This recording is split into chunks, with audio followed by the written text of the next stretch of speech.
NCRP Productions presents Unhallowed Metropolis, Secrets in the Sands, Episode 32.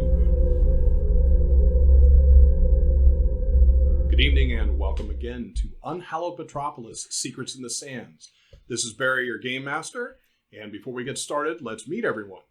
Hey everybody, it's Pedro. I play Dr. Desmond Wright.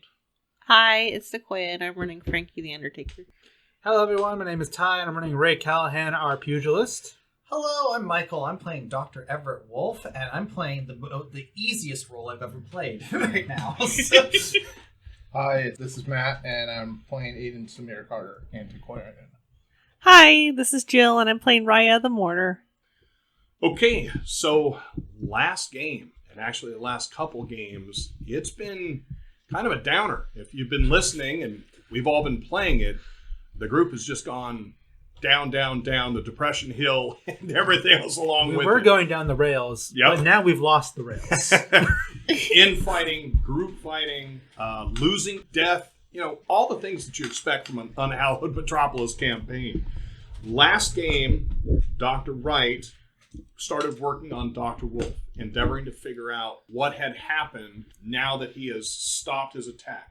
He appears to not be in full throat form, but he still seems to have things wrong. Normally, and this is something that if you haven't played Unhallowed Metropolis, you wouldn't know, but the thropes have a fantastic healing ability. Frankie, as a character, is a thrope, and as a human character, heals one wound level each full 24 hours. Mm-hmm. So presently, Frankie had an incapacitating wound from the last battle, and that incapacitating wound has dropped from there to serious to light. Characters around, if you hadn't already seen it, and this group has all seen it from another injury earlier in the game, but if you hadn't seen it, you would literally see the wound healing on a daily basis. Dr. Wolfe should have the same thing happen. Instead, what has happened is the wounds were closed up by Dr. Wright, they were stitched, they were set, and nothing has changed. He is still presently unconscious. Other than that, Dr. Wright doesn't see anything else wrong. He is still breathing. His body is receptive in a way that would make you think that he is sleeping and not specifically comatose, which is what he appears to be presently. Like I said, he's getting the best rest of his life, and I'm having the easiest roleplay experience I've ever had. So Dr. Wright has been able to figure out presently that in Dr. Wolfe there is tsetse fly venom. There are a number of tranks. There are potentially 2 reversion serums in there, although parts of this group are not certain why there are 2. There was an interesting interplay with everybody and Marood about Frankie. Frankie pulled it off super good. Yep, So I agree. No suspicions raised. Smoothest. Actually, Actually, at this time, it would be easier to figure out what's not in him. right. Empty out the bag and figure out what's not there. While you did throw out what's throat suppressant into him too. Yeah, well, you have, yeah. I mean, We don't want anything to happen while he's unconscious. no, my fingers are near your mouth. But maybe just a poke. So for new Just the tip. injuries, Dr. Wright, you have your hand massively wounded. Wolfe, of course, has a collection of injuries. I believe that is all... Oh, and then Frankie's injury, which is nearly healed. I think those are all the new injuries from whence we came down into the canyon and into... Yeah, the Hell Canyon. For anybody listening and also curious, this is the worst that Dr. Wright has ever been wounded in the entire time I've been playing. Probably most of us. Yeah, I think that's true for I'm most honestly surprised that I got injured. Usually it works out for me. You're welcome. The player characters, in addition to the player characters who are damaged, we also have Cal, who's still dealing with a lacerated leg. The injury has been put together and cleaned up, but Cal is not 100% either. You guys are at the cistern presently in hopes that the rumors of leaving people who are affected or infected with the animate disease here in Egypt. Around this cistern, there are rumors that they can come back, that they would heal. And though Dr. Wright vehemently disbelieves any part of this fantasy, He has been at least drug along and has had no interest in being involved in doing anything for it. You have continued to check on the people when you weren't working on Dr. Wolfe. You continue to check on the people. The only difference that you've seen from back at the camp versus here is all of them seem to be breathing slightly less ragged. So, seeing that, once we get in, the doctor's going to do something. Yes, seeing of that. course. So, as the group is all piled around Dr. Wolfe, Billings comes in and says, we have people out front. That's where we left off. So, we're in it.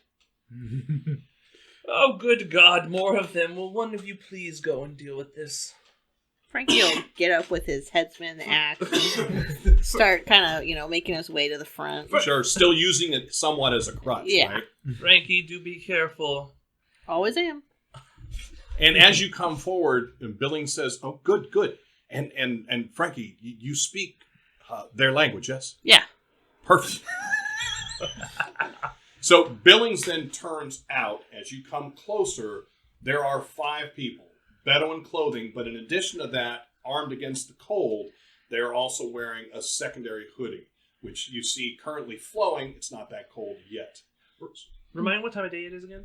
It is presently evening. The group that was up, Aiden had gone foraging, had come back just after sunset, bringing a little bit of food so that you guys are not eating the produced scop. In addition to that, there were 2 of you out, Ray and Raya were out checking the upper areas. Both groups had seen, both Aiden and Raya and Ray had seen a number of people coming through on camel. It looks like this cistern may be used by different people, even though it is claimed by one specific tribe. It looks like others use it. And for those of you guys that are starting to put 2 and 2 together, what you're believing is it's one of these things where it's common knowledge that everybody uses it, but it's owned by one, so you just pretend like we're not going to be there when they're here, that kind of thing. So knowing all of this and making these guesses, it is going to probably at some point make you wonder why you specifically had trouble bringing them here in the night when it should have been hidden and quiet. Just food for thought. So, Frankie, as you come out there, the 5 people that are standing there will all turn their head to you, and Billings will make a show with his hands of kind of, here's Frankie, but not saying that, of course. Are they all male? As far as you can tell, they are all very thin males. However, it is possible they are females. I mean, do they look young or old? What little bit of the facial features that you are seeing in no light and much less moon than 2 days ago when you guys fought, they are younger looking or could be female. Can I be heading over there too? Absolutely. Get up and follow up. Yeah. Okay. I'm going to say in Egyptian, move, and then I'll wave at them. Okay, so you'll see them kind of turn towards each other and pull the cloaks around themselves a little more and step away. They step away in a semicircle, giving you space to step out of the cave. Yeah. All right. Anything else, Billings? No. No. There's camels up there. Now that is a little bit interesting because you didn't see the camels coming out. But yeah, if you look up there, silhouetted, barely. In fact, if he hadn't said it, you wouldn't have seen them. You can see the camels. 5 of them? 5 camels. Well, at least that's your estimate. I mean, counting humps and heads, you're pretty sure. So, All right.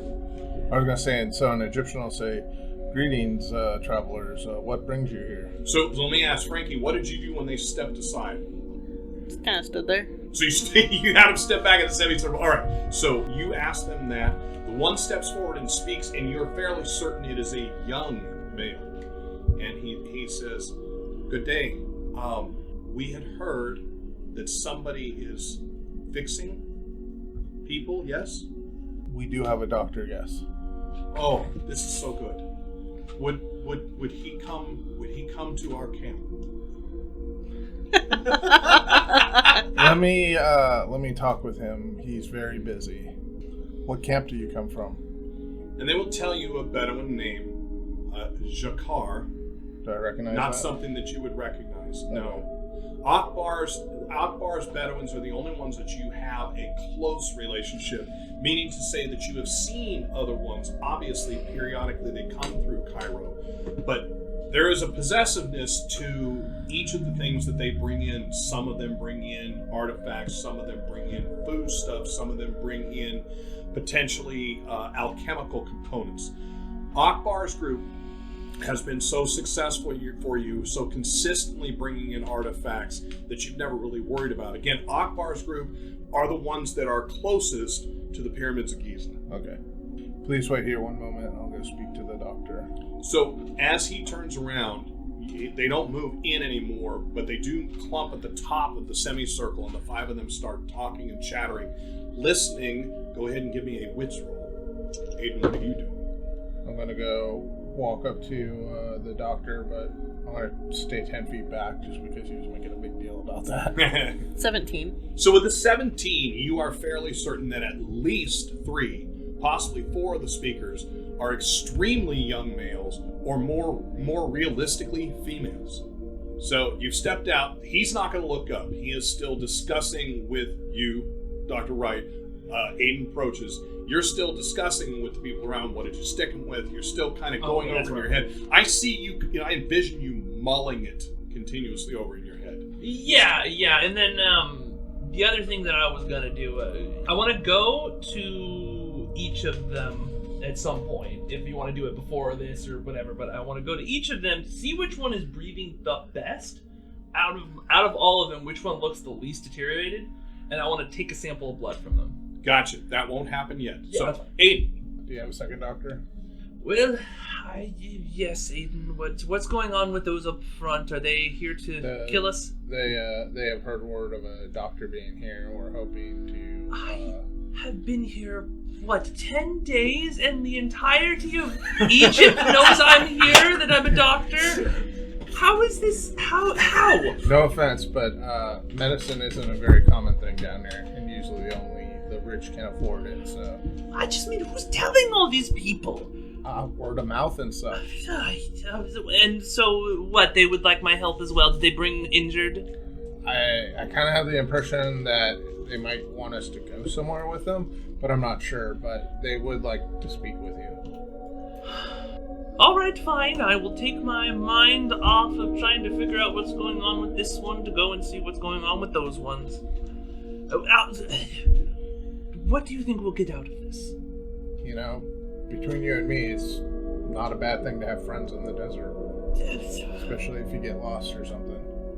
I suppose. Okay, let's go speak with them.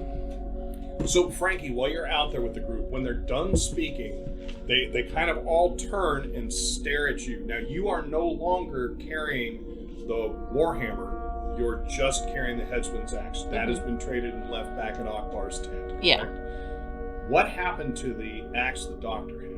There were 2 ancient weapons that you took. Oh, mine's on my camel. Okay. Like hidden. So also Yeah, back. it's back also in back at Akbar's. Yeah. All right. Very good. So anyway, the 5 of them get together. They talk for a bit, and then they kind of look, and it's the conspiratorial. They're talk. One of them will look over at you two, and talk. And so Billings will kind of sidle closer and say, "So, Frankie, what do you think they're talking about? What do you think is going on? They don't look the same as the rest, do they?" They're skinny. They don't eat good. Yes, that makes sense. I would imagine there wouldn't be much out here. These Bedouins that we've chosen to go with, Akbar's people, it looks to me like they are actually getting food possibly from Cairo, or possibly in some of the cuts that we walked through getting there. Yeah, they're fatter. And you come back, Aiden, with Dr. Wright? Yep.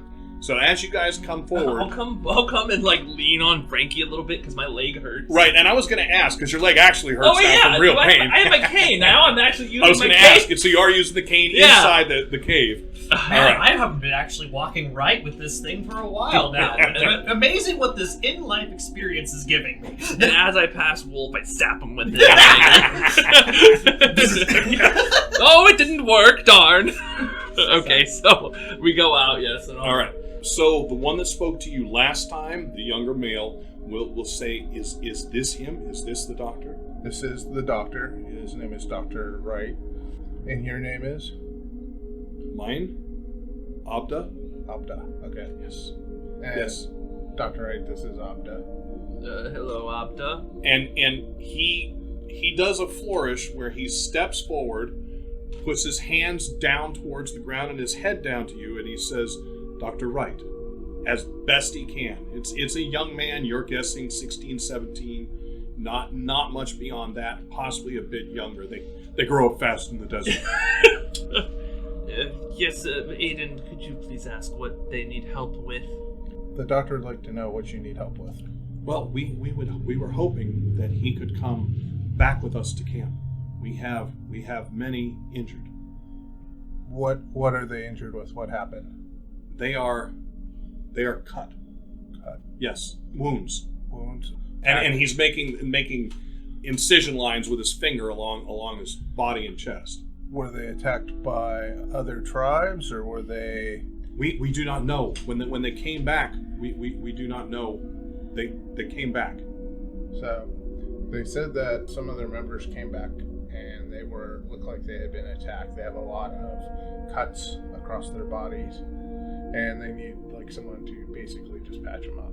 And I'll look at them. Do they have any kind of insignias or anything like No. that? Okay, I'll say, did you ask them what clan they're with?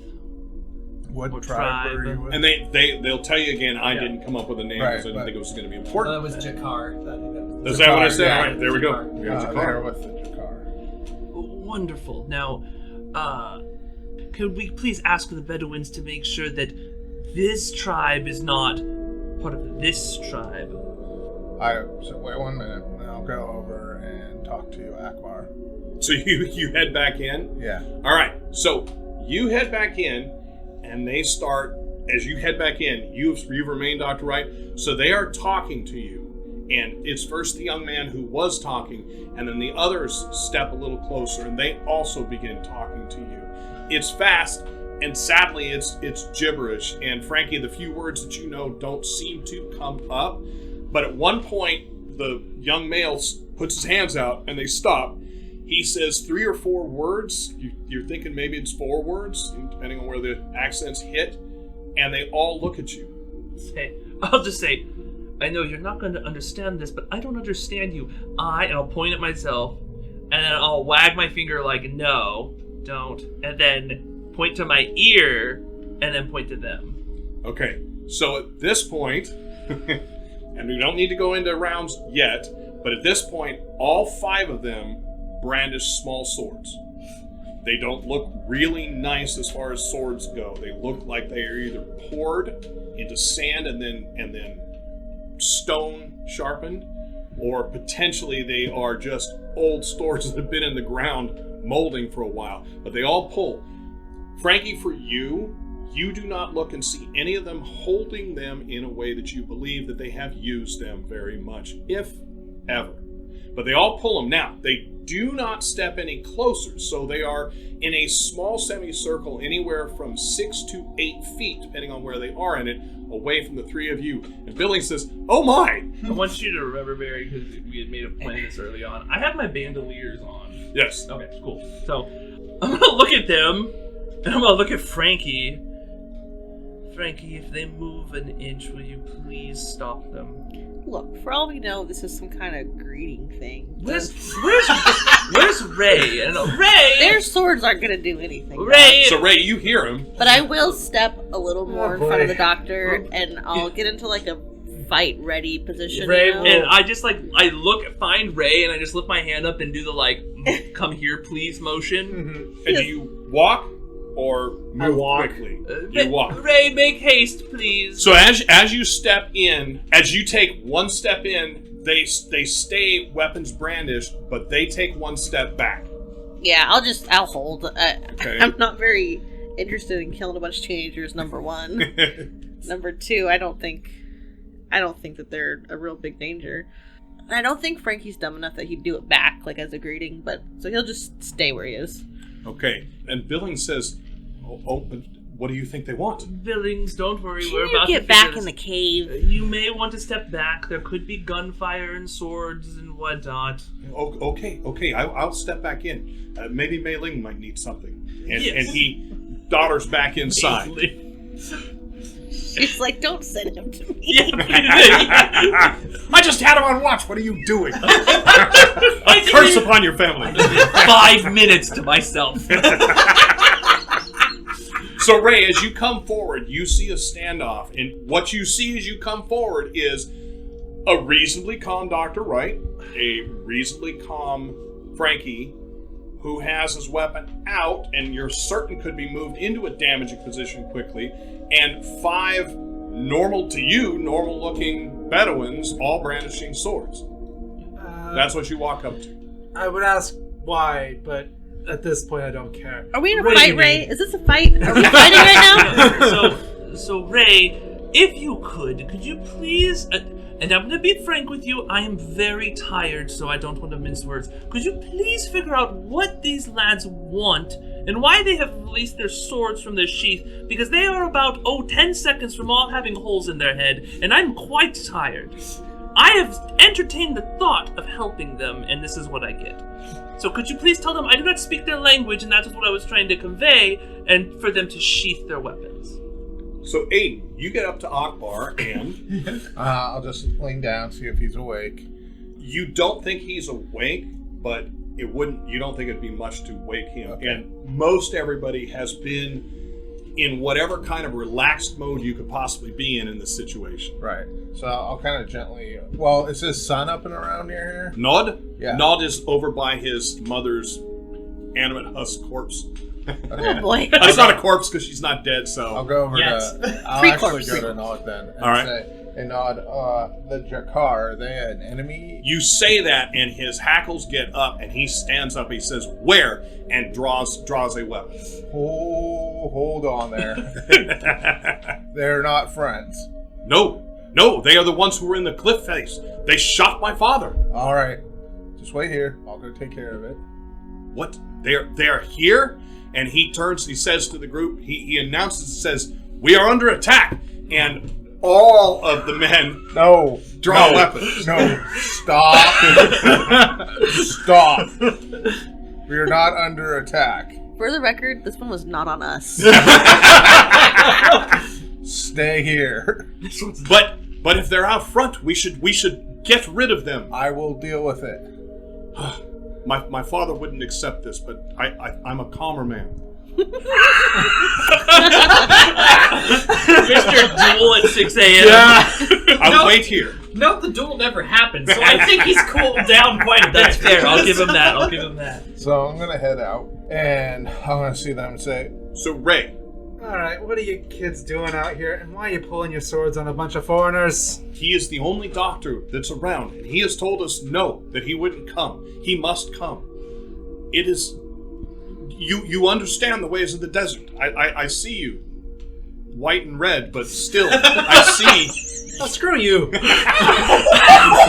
Oh wait, I know that word in Egyptian. I'm gonna lift my axe a little. Ray, are we fighting? Is this a fight? No, we're not fighting He just says, yet. but you know the ways. If the men do not survive, the tribe does not survive. He must come help. He must come help. And again, you'll see them. They all do a very slight raise to their swords. Mm. You feel like maybe it's supposed to be a little more menacing, but again, looking at them, there's not one amongst them that is holding the sword in any way that you could not disarm them simply. So this is not what they do. Alright, what is your name? You're hearing this as you're getting closer, Eden, because it's speaking back into the cave. He starts walking faster. It was Abba, right? I am Abda. My father is one of them. One who needs help. And he needs help now. Abda, you're not going to get help from this man. Why? He's a doctor. He must. I just smile. I don't know Your, what's going on. your kind do not physicians do not care for the sick or injured. Looks back at the doctor. And Aiden, you're now up. The doctor does not want to help you. The doctor does not need to help you. And you see this man over here, the one with the big axe? If you come back here any time within the next couple of days, that man's gonna come and he's going to chop your little heads off. So I would recommend you run out of this canyon as fast as you can. Aiden, So I'm gonna hear that. I'd like to roll intimidate. You certainly can. Does he point? Do you point to? Oh, he pointed Oh, at yeah. you. Okay, can I also intimidate? Go ahead and give me the intimidation roll. Hold on a second, Okay. Ray, because you're going to be the front one. Frankie, give me your intimidation roll. I'll stand there and look adorable. All right, got an 18. So with an 18, you're going to add 3 to your roll, Ray. 19.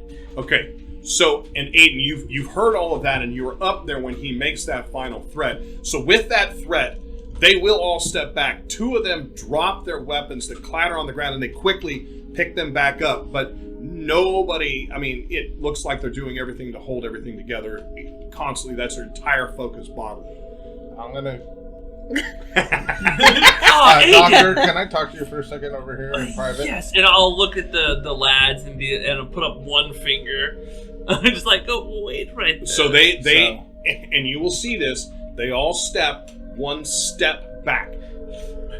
So, and I'll smile. They at are them. still shaking. They still have not got good grips on their weapons, but they appear to be trying to stand their ground. So I Aiden, think my boy. that they may have been the bandits. Well, I know that they were the bandits that were up in the rocks and were shooting at us.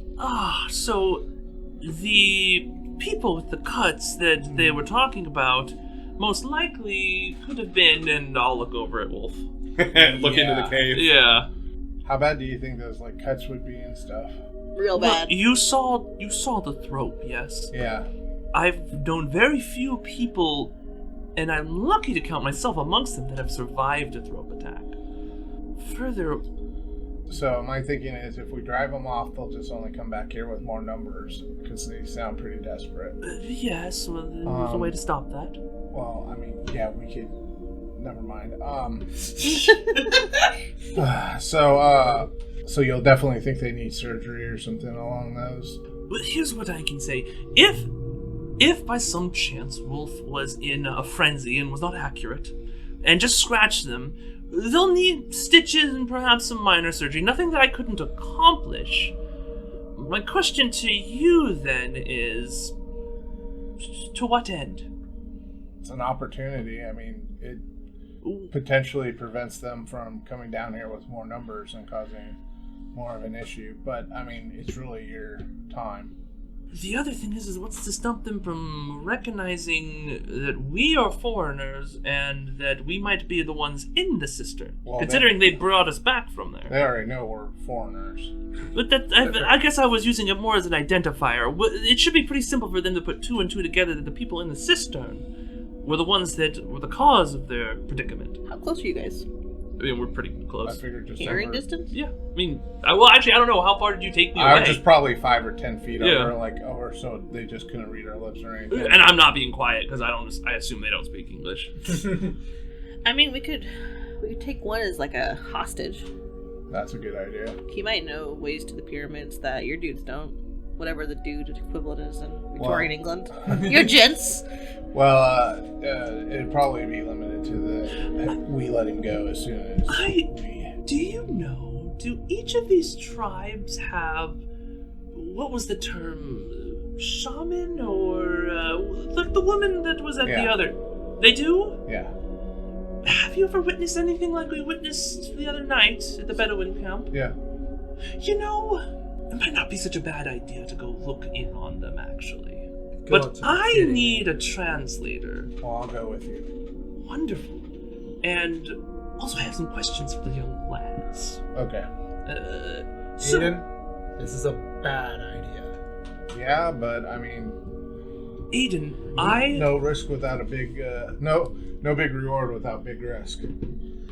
As much as I hate to say that Dr. Wright is right, they probably sent these kids because they're the closest thing to men in their camp. As soon as they get back, and as soon as the adults are gonna figure out what the situation is, and you're gonna end up with whatever's left of that camp, all pulling out their sabers and trying to stick you with them. that's why I like Frankie's idea. If we keep one of the lads here, they'll be safe. Actually, I have a better idea. You, me, and you want to come with? We should leave a Cal translates, I suppose. Come where? To their camp? Or I could do Frankie? one against an army, sure. I too can hold a gun. I could come with as well. Billings comes out the front of the cave. I'm just not even gonna Well, acknowledge that. Billings, if you came with us, who would watch over this group? But it isn't Frankie staying? I believe Frankie has much more capabilities to large groups, and my abilities within the abilities of Ray would probably be good enough, up to par at least. I won't make much noise. Billings, it would be best if you stay here and kept an eye on things. While Frankie is wonderful at the defense portion of this, we need somebody with your managerial skills. He doesn't seem to be accepting that. So he looks at Aiden. I'll BS him. Well, so he looks at Aiden and he says, Aiden, we were unable to see the temples. This is my chance to see the desert. As a group, I must protest. I believe that we would not be going to this Bedouin camp Aiden, if I may, as much as Billings has been completely oblivious to everything going around him. What do you mean? Billings? A fourth person with a gun really can't hurt. Alright. Why don't you come with us? Wonderful. I will be ready in a moment. And you hear him into the cave. So I'm gonna walk out to them. There is a time limit on this. If he's taking too long, we're leaving. And say, we're willing to bring the doctor. It'll be the doctor, me, my friend, Big scary Ray. and this gentleman. Oh, the one who went back in the cave. Yes. They say, And he seems Oh, go ahead. much like a desert storm. he will Quick and fast. he'll want to speak to your elders about possibly business or trade, things like that. Go ahead and give me a wits roll. All of you guys are going to see the group of them kind of looking at each other. There's something unspoken going on. So that's 15. Yeah, so when you're looking at it, what you're reading from them is there's something they're not telling you when you specifically talk about their elders. Okay. But they say, yes, that's fine. He All we ask is that we do this like an exchange of hostages. You leave those three there. The doctor, me, and him are coming with you. And then when we are done there, you will come back with us, and your three friends there will be safe. So Abda obviously has no idea what he's negotiating here. That is obvious from what he's acting like, and he says, so these three would stay, and they would be safe. Yes, they would be guests, honored guests. And that's a specific word. Go ahead and give me. Do you have Egyptian as a language specifically? Yes. Is that a skill? Give me Yes, that I have roll, a language please. of 3. I know a bunch of different Please languages. give me that roll. 17. Okay, so the word that you use, which is going to be different for them than it is for what you said. Right. He stops for a moment. You can see him kind of mull it over, and he says, "This would be acceptable." And so he turns to the three women. He specifically says, "Layla, you shall be in charge. Do not cause trouble. Do not talk with anyone unless talked to. Just wait." And they all put swords away, and then they kind of huddle up.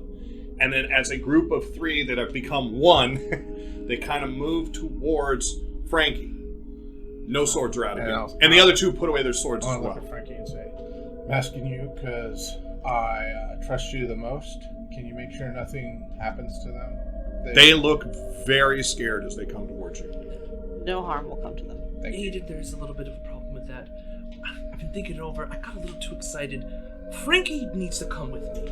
After recent events, I don't feel safe without Frankie by my side. Doctor, these ladies, there are a lot of unknowns in the cave. I don't... And Billings will actually touch your other arm and say, "Doctor, trust me, I have you in good stead." And he pulls out a And gun You have my and shows it to you. you have my word that nothing will befall you. And what of him? Ray, haven't you seen him fight? Ray is like a brother to me. I think so he could take would- down a horse. I could take down 3 horses. He could take down 3 horses. Ray is like a brother to me. He will not break his word. I'm sorry, Aiden. I cannot budge on this one. There are two binding things right now. One is Frankie does need to come with me, and 2, I still need to have a discussion with this one. And I'll point to the one still standing there. The young man? Aiden, it's alright. Let the puppet master go. All right. No, I'm staying here at the cave. I mean, number one, my hip is... I don't really want to walk on the desert. And Number 2, Or as I ride. said, they're. Yeah, based on injuries, that is legitimate. I to don't look know at. any of the gentlemen inside the cave. I'm not willing to leave 3 ladies with them. Even Plus with Raya. Marud and Cal here. Don't worry about Raya. Even with Marud and Cal here. Cal's out of commission too, and something's up with Marud. I'll look at Frankie and I'll say, "Is this your final word, Frankie? You won't budge on this one. You won't come with me." Yeah? I'll put a hand on your shoulder and say, "You know what, Frankie? I'll write this. I don't want to stress you out any more than you have been. Be a good lad. All right, now to this one." All right. And I will I'll say, try. So Opta looks very nervous because he's pointed now twice at him without doing anything. Right. say so what's this one's name? I want to say Abda, and he Abda. introduced himself to Yeah, you. Abda. To me? Oh, yeah. Yes. Could you please tell Abda? And he or ask he Abda, looks right at you when you say his name. And I don't know what the translation would be. I'll let you leave that up to you. Ask him if they have a shamaness as well, or whatever the correct term would be. The doctor is interested in the cultures of the desert, and he wonders if your tribe has a shaman. Yes, doesn't everyone? Would he be allowed to discuss things with her? You don't have a shaman. I don't think it is meant that way. But, he says, yeah, I don't know why he would, but yes, of course. She doesn't. The language he speaks would be misunderstood. I would probably translate. Yeah, yes, of course, yes, of course. He looks at you and he's saying, yes, of course, in Egyptian and nodding his head vehemently. Like, And I yes, have yes, I have your word that you will let us leave in peace. He looks at you, he opens up his coat, he takes the sword out, but then hands it hilt to you. I'll take it and I'll draw my sword and hand it to him. And he takes it, he does look at yours because yours is a much nicer sword, and he straps it in. And I'll sheath his. And I'll be like, so he has agreed that you will be able to speak with the shaman. Wonderful. And we will be free to leave when we wish. All right. Well, let's go ahead and get this. Well, ask him how far away is this? How far is your... It will be a bit of a ride, but not long. The moon will not set. I'm guessing it's probably a couple hours.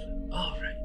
Remind me how far away were we from our Bedouin camp? 3 hours. 3 hours. Damn it. Okay. I'll say, all right, fine. Be quite the walk. Do you need your bag? Yes. Well, I can't leave without the bag. All So right. I'll go and grab my bag. Do you grab anything else? Aren't there 3 spare camels now? Yeah. Yeah. Good thinking, Frankie. I want to talk to Ray before everybody leaves. Okay, Raya's there as the doctor's heading in, and you have not left. You pull Ray aside. Yeah. How do you say, like this? Do you tell him? Yeah. And then, how do you say, it's okay, lady? So it's not. You're like, look, it's not an exact translation, but he's got it. He's got a pretty. Hey, lady. He's got a good translation for you. One more. Pardon me? Yeah, that one's easy. You Thanks, look Ben. at these ladies here and I don't understand what they're saying, so I'm trying to build a bridge. Like the Brooklyn Bridge.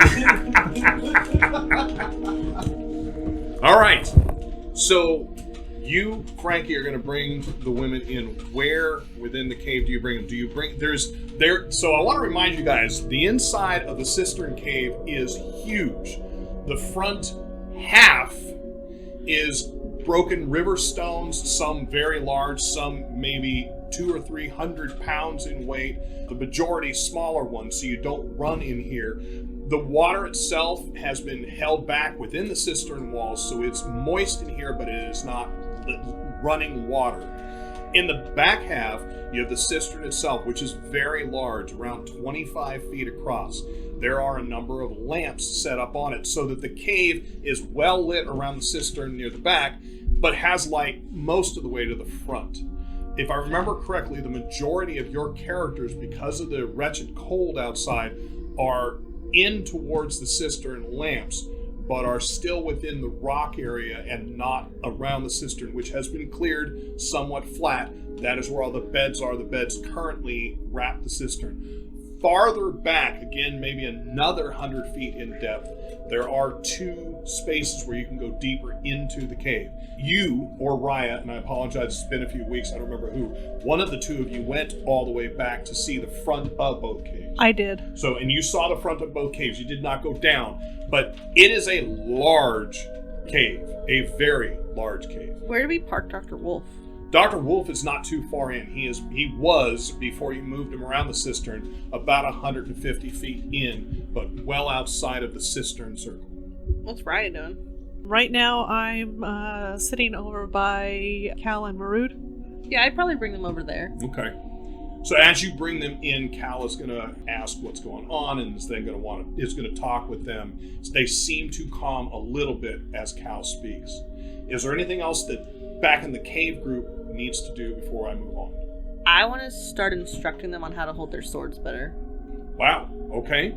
Very good. Give me. I'm going to have you make the roll for.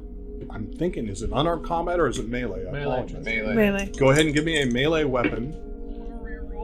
And I have realized I don't have dice. I'm gonna use another reroll. I don't want to fuck these kids. Oh, what? That was Impressively bad. If I see Frankie start to I'm gonna use one of the chips, and that's all I'm gonna spend on it. If I see Frankie start to teach them what looks like incorrectly, I will step in. Okay. 16. 16. Well, your roll plus their roll, they definitely are holding it better. And by the way, they are 3 females. By the time that this is over, you will have them holding much better, much more firm and confident, with Raya and Cal coming in and repositioning, so that each of you can focus. Though neither of them is stepping on your toe for teaching, they're repositioning the hand, showing them draw, that type of thing, maybe even a few swings. I like it. I like it. Anything else within the cave? I'd like to move out of the cave. All right, out of the cave, we've got Ray, Dr. Wright, Aiden, and Billings with the 2 remaining people, which is Abda, and he will introduce you to Kepri as the other woman that's with him. The group of you, fairly quickly walking, go up. I want to make it very clear, because it was not clear whether I'd be able to do something. So yes. I need to go in and grab every weapon I have. I put both of them, because I would have taken them off since we've had a rest. Yes, of I course. put the 2 derringers in my boot pocket, my boot straps, or whatever, the boot holsters. I have my heavy revolver, my regular revolver, my stun cane, my Italian anarchy dagger, and then my valise. Very good. forgot about the anarchy. I know, right? Yeah, that's for you guys to wonder about. Loaded for bear. You guys head out. You head up to the left-hand cliffs or left-hand hillside. You climb up the hillside. As you get up there are actually a total of 6 camels there, which will now allow all of you to ride. One of the camels, and you know this, Aiden, and I think Ray, you would know this by now. One of the camels has what you guys would qualify as a training harness, meaning that somebody placed in this is put in a better position not to fall off. Billings, I want you to ride this one. And Billings looks and he says, "This is different. Oh, this is comfortable. Why don't we have these?" You know, it was a little extra, and I thought we should spend more on food and supplies. Yeah, well, I understand. Maybe we could trade for this one. This is wonderful. And the 3 of you can certainly see, basically the way he sits, he is held in place. But he is effectively with pouches of leather or leather pouches filled with something. You're guessing potentially wool or that type of thing. He's set so as the rocking motion, he has almost no chance of falling off. It is braced around the camel's neck, down the camel's hindquarters. And you guys load up and head out. The ride back, which ends up being well under an hour, maybe 45, 48 minutes.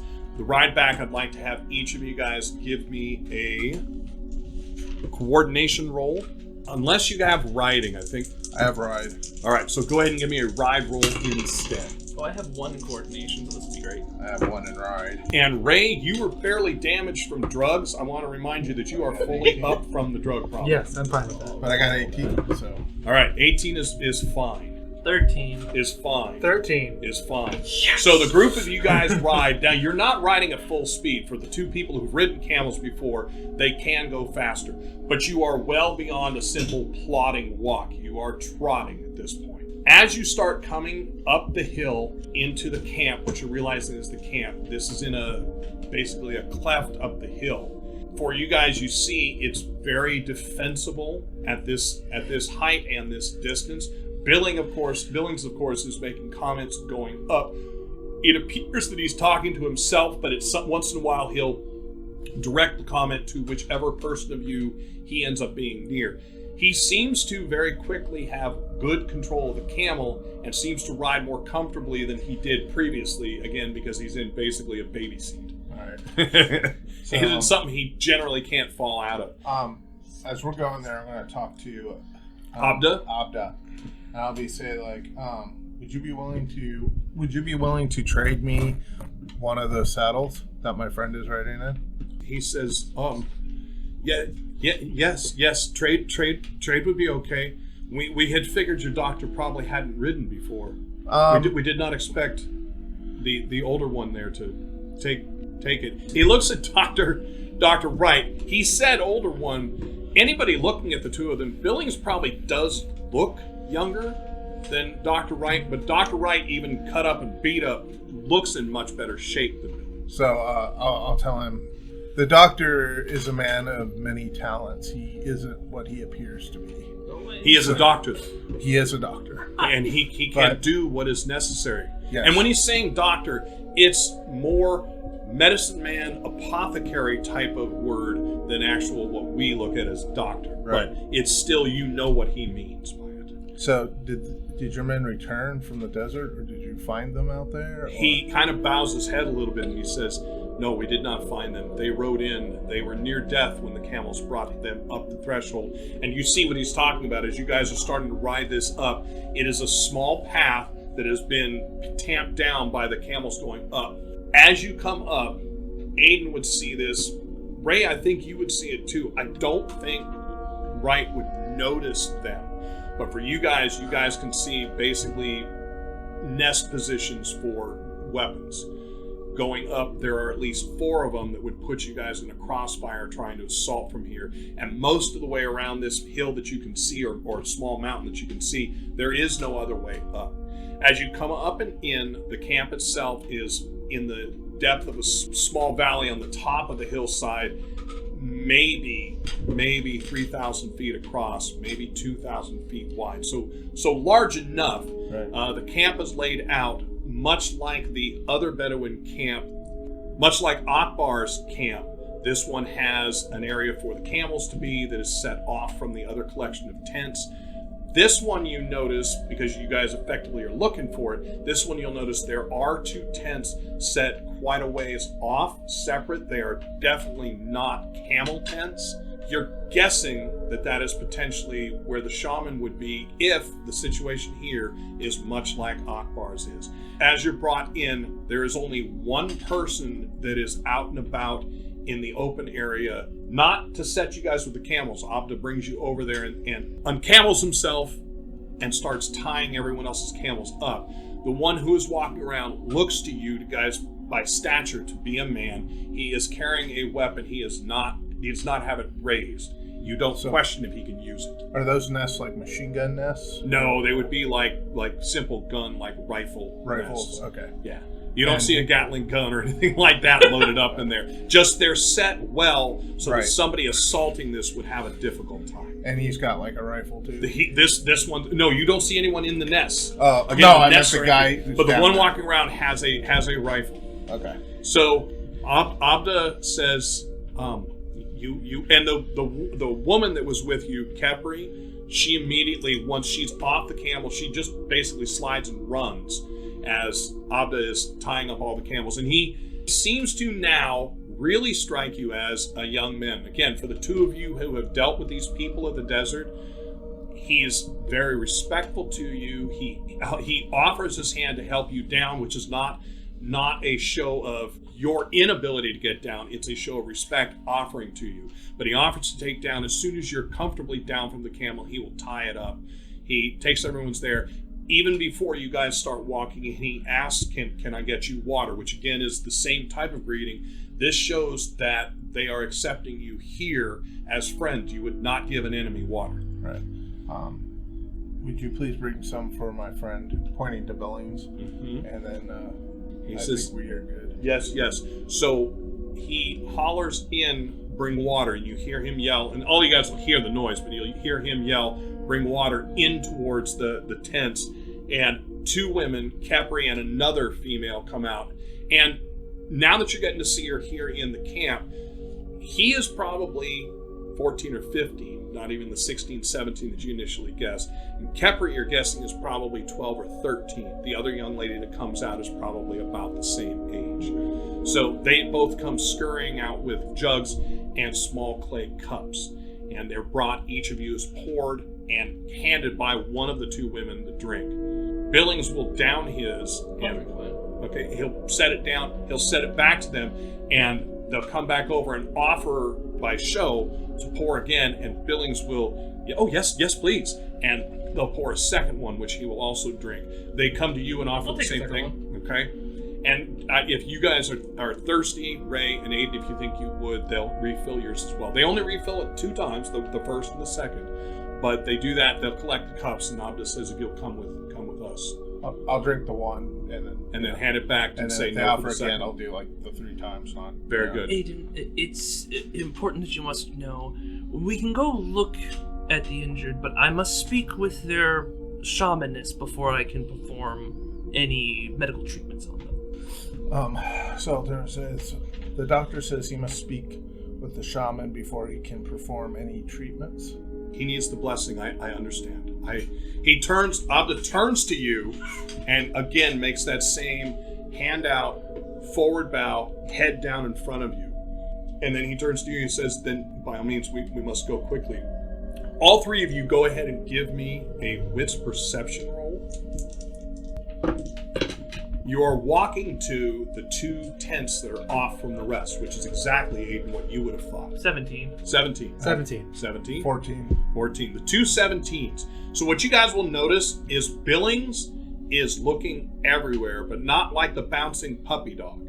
He's looking everywhere. It looks like he's taking everything in. In fact, you guys can all but see in his head he's formulating questions. That's how you guys kind of perceive his looking. He walks and keeps up with you, but his vision and his focus is everywhere. So you guys come to the tent. Abda stops you at the front and says, "A moment." He opens the flap. He does not step in. He sticks his head in. He says, "Are you receiving?" You don't hear a response. And he says, "It is the doctor." Again, that term is not exactly that, but it's close enough for us. You can see his head, or you can see the movement. His head nods, and he sticks his head out. He says, "This one and one translator only." That'd be me. So very good. So he pulls the curtain back and makes a hand motion for the 2 of you to walk in. And I'll say to you in Egyptian, keep an eye on Billings. I'm gonna look at Aiden and then wink, assuming what he just said. So, as you guys get closer, you'll notice that coming out of the tent is some kind of smoke. Okay? As you step in, this is wonderful for you. They're hotboxing. Nice. I float in like a loony. It is easily 20 degrees warmer inside of this tent than it is outside, which again does not make it swelteringly hot, but it will make it eventually humid. As you come in, you realize that it may be as much for affectation as it is for use, because what you see is a large hookah that is just smoking and no one even close to it. As you come in, a raspy voice will say from the back, "Come in, come in." I'll go in and point to him where he should sit down, and I'll sit down. Okay. So as you're looking around, there are 3 cushions, and that's it. All right. I'll sit on one and have him sit down. Okay. If there's 2 that's together, I'm assuming that's where we have. You'll take a cheek and a cheek. And then I'll tell her thank you for seeing us, wise one. Now, for you use that as a honorific, Yeah. wise one. You know, in most cases, these are not respected within the tribes. Right. You basically learn that without a doubt with Akbar's, and she says, "Oh, so nice to have foreigners. I'll look into it and say, You have come. I heard you have come for my blessing. Yes." would you please tell her that I have a respect for her, a great respect, for I have met another like her. And I am going to speak frankly with her, but let her know I mean respect. So, my friend has a great interest in your kind, your profession, and he has come here and he is going to speak frankly with you. But he does not mean to disrespect you. He is being respectful. He just does not want to cause offense. So he does not wish to have any form of blessing. He has questions. He is a student of things, and it's my belief he wishes to ask you stuff. Is someone knowledgeable in what you're knowledgeable in? Very good. Aiden, You may speak. What is she saying? So she asked if you didn't want the blessing then, and I explained to her that you are interested in things of her profession and stuff. Oh, While you two are talking, she walks over to the hookah, takes up the pipe end, draws in, and watches you as you two are talking. please tell her that I am very interested in her blessing, but I wish to speak with her first. So he's very interested in the blessing. He does want the blessing, but he wants to talk to you first. So she finishes drawing in, holds it, sets the plug down, comes over by you guys, and blows the smoke not at you, but up.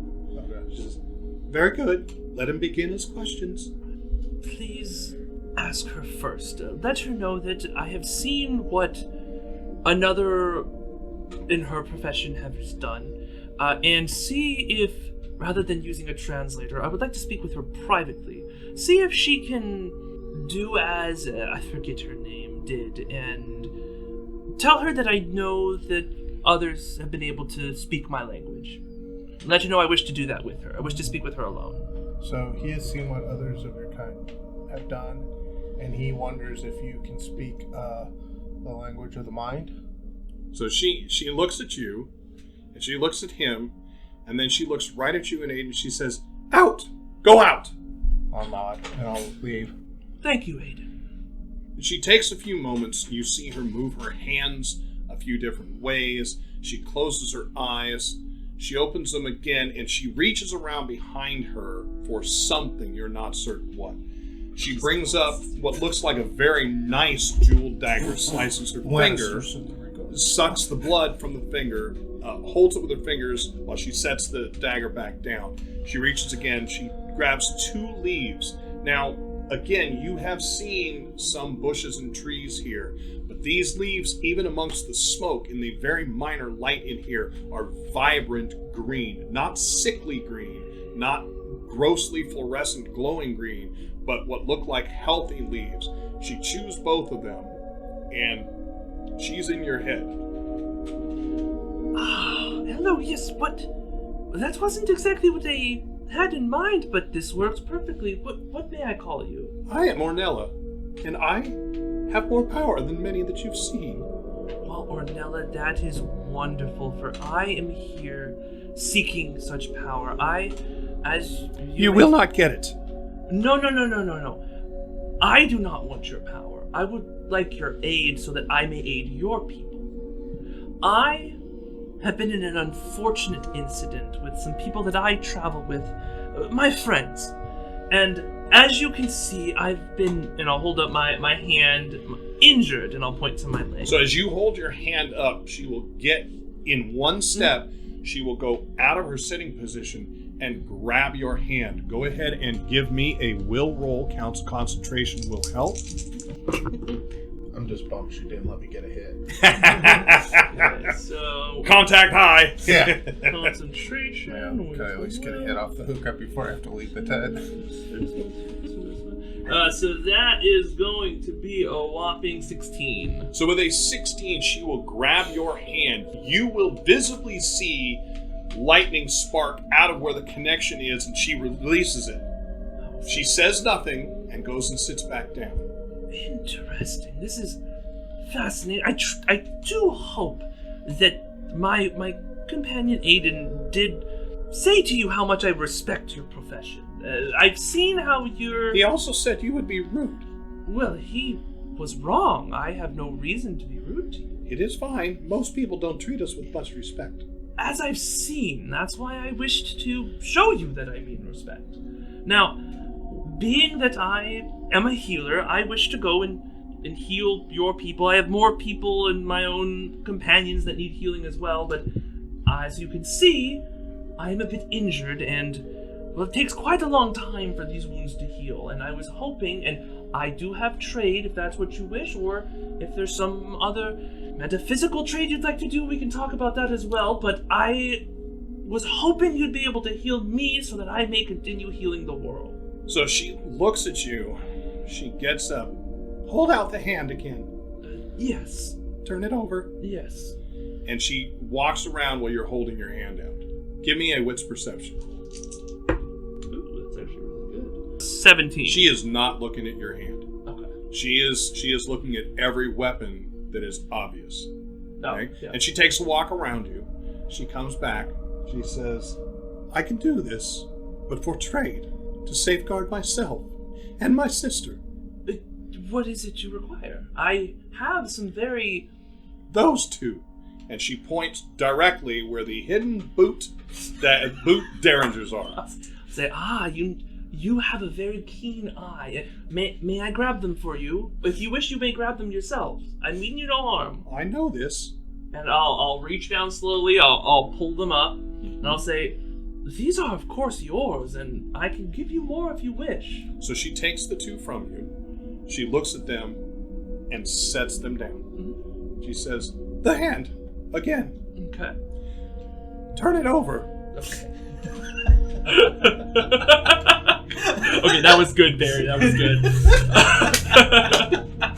good. She'll again take your hand. This time you will see her shut her eyes, and now you can see visibly her concentrating. In fact, as you're sitting in here, and whatever she's smoking, you would like to try. It makes you comfortable. It makes you calm. It has a lot of the scent from the hashish, although it's sweeter. If it's hashish, something that she is burning with it is giving it a strong, sweet smell and a smell of cedar wood. That would be the one that you would smell. She takes the hand. She continues to work on it. I need to know, what is the level of damage? Is it a serious? So, yeah, it's a serious, or it's -3, so is that, yeah, that's... No, that is incapacitating. Incapacitating, right? It's incapacitating, yes. Okay. Sorry. So, outside, you guys, the three of you outside, you are going to hear Dr. Wright scream, okay? It sounds Told you it was a bad idea. It sounds like pain, but it does not sound like blood curdling, and it doesn't cut off at the end. He screams, unadmonished, just goes. For you, as you're holding, yes, Ray? We're in enemy territory. If I hear him screaming, I'm running in. Abda will step in front of you, attempting to block you with his hands out. He says, no, you can't. I'll probably stretch. I think he's fine. Let's see how this plays out.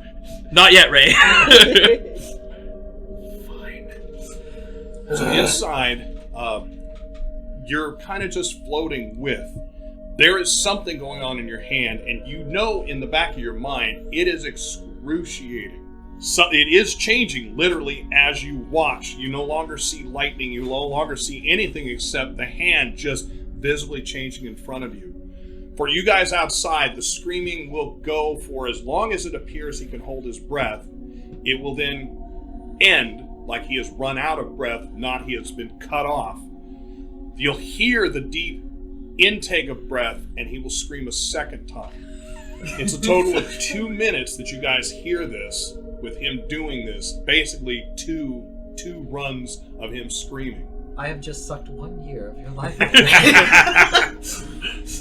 At which point, the mist kind of seems to clear, and you feel you are covered in sweat. And you look down, you're just drenched. And you can still feel it coming off your head as you move with your hand. Your damaged hand is now flesh wound damaged, which means your time for healing is down to 1 week. And your minuses are simply 1, not the 3. Did it do anything to my leg?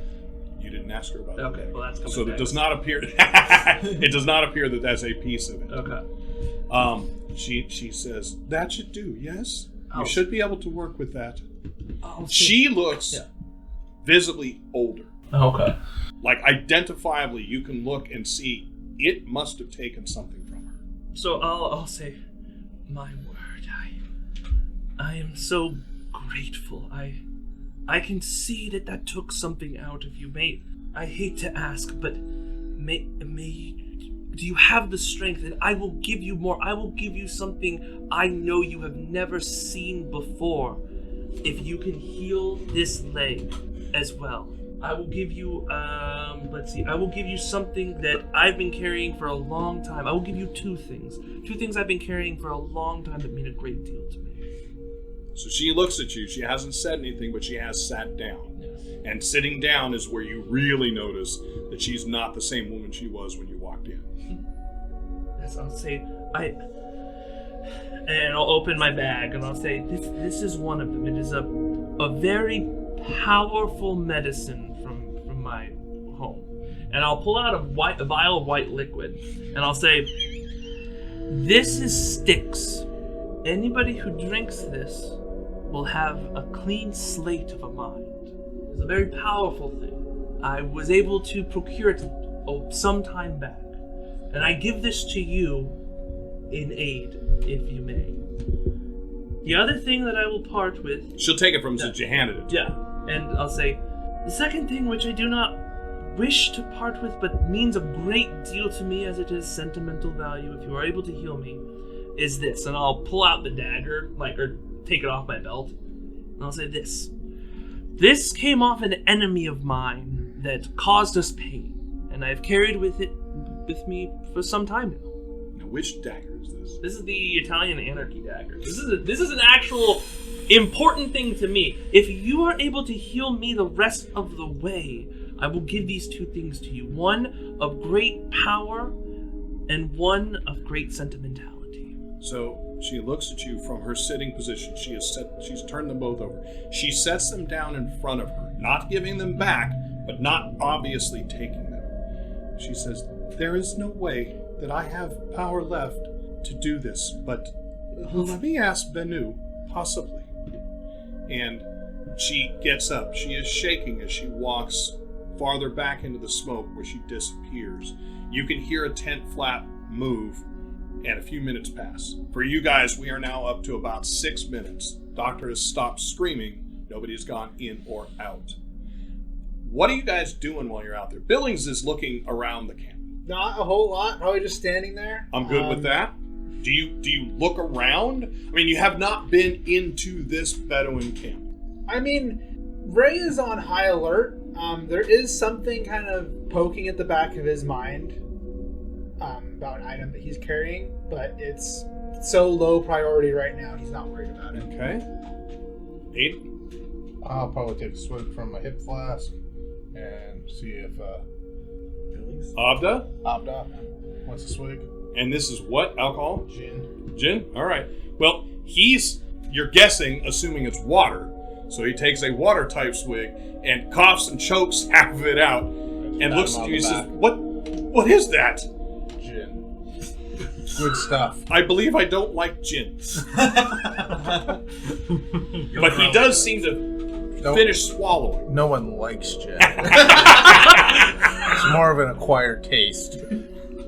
So, as you guys are still standing there, he seems calm. You know, he's not looking around. He doesn't look nervous or anything. And when the screaming was happening, he seemed extremely calm, where you guys were like, we need to do something. So, back inside, Doctor, Ornella comes back out, and she is walking, holding the arm of her sister, okay? You don't see the resemblance. The sister, if you were to guess, might be 40 years older. Whoa. That would be your guess looking. The sister barely moved. It's short steps and nothing more. She says to you, she says, "This is Benu. Benu does not have the ability to speak anymore. She will try. She will not be able to help the hand. But the leg, maybe." That is all that I can ask. And she, as she's spoken, she has not stopped coming forward. She brings Benu right up to you and then places Benu's hands on your head. Takes one, places it on your head, takes the other. She goes and sits down, and Benu starts running her hands over just the top of your head. And you think, as best you can feel, that she's looking for something. As she moves her hands on there, she'll stop, push, press. Not painful. In fact, in some ways, kind of feels good. It's almost like a head massage. Is she looking for the wound? Scum. Like, I was thinking, is she looking for the bad spot? Like the soft yeah, what the... I was thinking like the 666. Yeah. In his hairline. So, Soft spot. Right. Oh, the kill switch! so Ornella says, no, she is Right. looking for the connection. Oh, okay, yes, I will be quiet, Dr. Wolfe. So at one point, she finally stops and she grabs. Again, it's not painful. You feel at the hardest she could push, she probably could not create pain. But she's holding tight. She turns. You can't see her, but you feel her body turn. And Ornella says to you, "Are you certain that it is a real wound?" I'll say, I felt the bullet go into my leg. She says that this wound has been with you for years. Well, I'll be frank with you. There's an act that I play. Some people, where I'm from, like to prey on the old, thinking that they are weak. I understand. So the bullet wound is new. If she sees something in my mind, that is an old ruse. She will try. Okay. She says something fairly short, maybe 5 or 6 words in Egyptian. There's more pressure on your head, but not any more painful. And then Benu's hands start roaming down, and they're roaming down. It's the left leg, so they're roaming down the right side. She comes down to your shoulder. She comes partway down your arm and then moves back.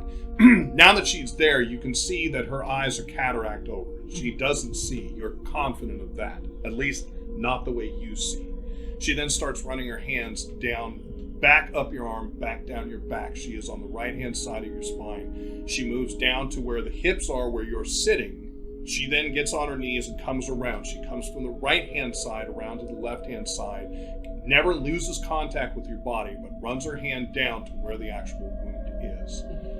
You can see, because you're watching, I would imagine you wouldn't shut your eyes for this. She looks over, and Ornella says, "You're certain it's not a ruse, because it will be gone." Yes, the bullet wound is there. I can show you. It is here. Yes.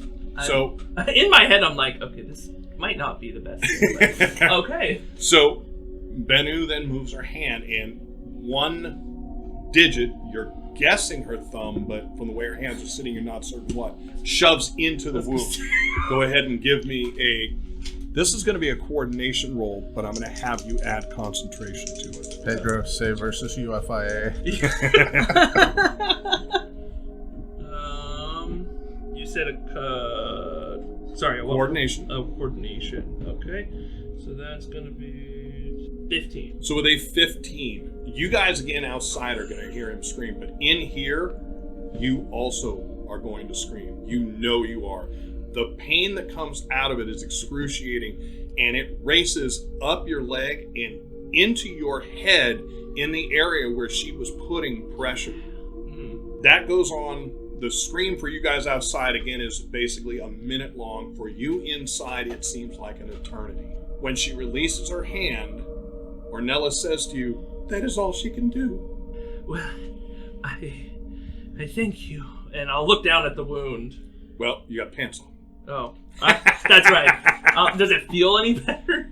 Do you want to stand up and try it? Yeah. Yeah. As you stand up, it appears to be gone. I thank you both. greatly. May I give you another gift just as a thanks? She says, Bennu requests one thing. Yes. A kiss. That is fine. Sure. Okay. And I'll give her. So she will, as you stand up, you are much taller than her. She will lean her head up with her lips towards you. And then, so what I'll do, I'll look down. There's no tongue. She's not being gross like McLean right now. I'm assuming she's either going to take my soul or it's going to be fine. And in my head, I am thinking for my dead ghost wife who might get. I don't think she's a jealous type, but I don't know. I'm saying this is a kiss of thanks, not passion. Okay. And then I will give her a kiss on the lips. Yeah. Go ahead and give me a willpower roll. I don't like What that. do you mean take your soul? What soul? Oh, wait. This is important. Did my wound level go down because it would make our rolls better? Wound is 0 for the leg. Okay, cool. Wound is non-existent. Awesome. But at what cost? Good question. A little smooch. I'm gonna use one of my rerolls. Are you trying to kiss her as good as you can? Yes. Oh, he's gonna kiss. I'm gonna use my other reroll.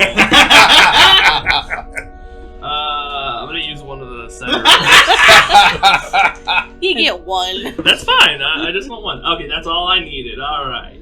So that's 17 plus 4 plus a 2, so that is 23. 23. Okay. So you kiss her. As you're kissing, you can feel that she smiles. She doesn't do anything gross. It's simply a lip-to-lip kiss. Okay? And I'm going to move to the group outside. You guys hear a thump, an odd sound from inside, and Abda gets this weird look, and he says, I think you can go in. And we'll end right there. All right. Oh. Am I alive, Barry? Actually, I'm guessing it's the old lady. Next week. Thank you for listening to another NCRP Productions podcast. To stay on top of everything we're doing, you can follow us on Instagram and Twitter, and like us on Facebook, all at NCRP Productions. You can show your support and help us continue to produce content by joining our Patreon. We offer additional podcasts like our B-sides and have GM materials, maps, and other fun things you can discover over time. You can find our podcasts on YouTube, Anchor, Spotify, Apple, Google, and many other fine podcast sites. Just look for us at NCRP Productions. We value your thoughts, so please don't hesitate to leave us feedback or comments. And if you would like to contact us directly, you can email us at ncrpproductions@gmail.com.